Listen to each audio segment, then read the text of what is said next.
Welcome to What's New in Burbank. As the holiday season approaches, the Burbank Civic Pride Committee would like to remind you that it's never too early to get into the giving spirit. During the annual Make a Difference Day on Saturday, October 25th, volunteers will be collecting food donations to help restock the pantries of the Burbank Temporary Aid Center, the Salvation Army Burbank Corps, and the Family Service Agency of Burbank. From 10 a.m. to 3 p.m. at Ralph's, Pavilions, Fresh and Easy, and Albertsons, you can do your part to make a difference by donating an item or two and showing how much you love Burbank. There's a display in the City of Burbank Community Services building that's part of National Community Planning Month that takes place every October. The American Planning Association encourages cities to participate to raise the visibility of planning and the important role it plays in communities throughout the U.S. Burbank's Planning and Transportation Division is hoping to educate residents about urban planning. A couple of ways they're doing it this year is through a 20-mile self-guided bicycle tour, as well as a scavenger hunt geared toward elementary-age children. For more information on those specific activities and Community Planning Month in general, visit the Planning Department's webpage on the city's website at burbankca.gov/planning. The Verdugo Recreation Center has a new roof and is open for business. The Rec Center at 3201 West Verdugo Avenue closed on September 2nd to undergo roof construction.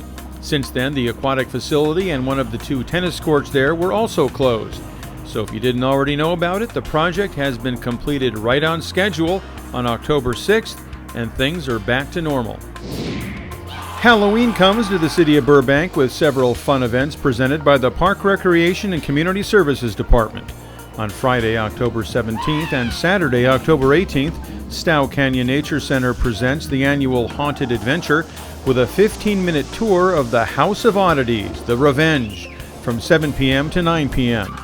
The cost is $5 per person, and take note, this event is very scary, so no children under the age of 6 will be allowed on the tour, and all children under 12 must be accompanied by an adult. For more information, call 818-238-5381. On Sunday, October 19th, float on over to the Floating Pumpkin Patch, being held at the Verdugo Aquatic Facility from 1 p.m. to 4 p.m. There will be games, crafts, and pumpkin decorating, and best of all, it's free. For information, call 818-238-5391.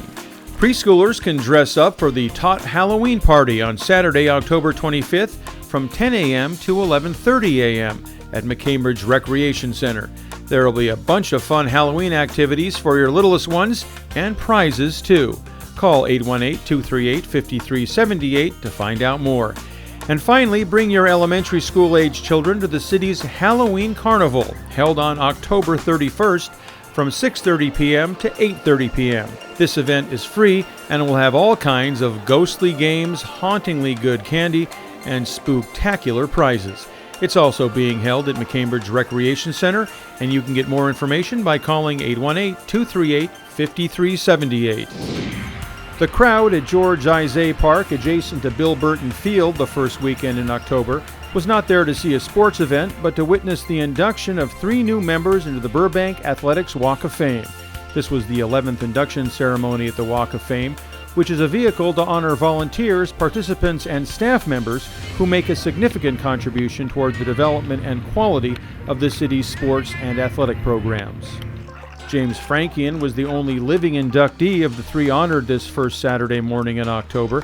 Among his many accomplishments, Frankian was an all-Foothill League football and basketball player at Burroughs High School in the early 1980s. Ginger Harvey, the wife of inductee Edward Harvey, was on hand to accept the honor on her late husband's behalf.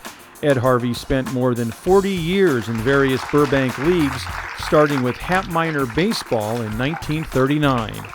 Sue Lehman accepted the award for her late husband, Lynn Lehman, who first coached a flag football team in 1973. For the next 35 years, he helped coach teams on which his children and grandchildren played. The 3 inductees this year brings to 66 the number of members of the Burbank Athletics Walk of Fame. I'm Peter Maserlian, and this has been What's New in Burbank.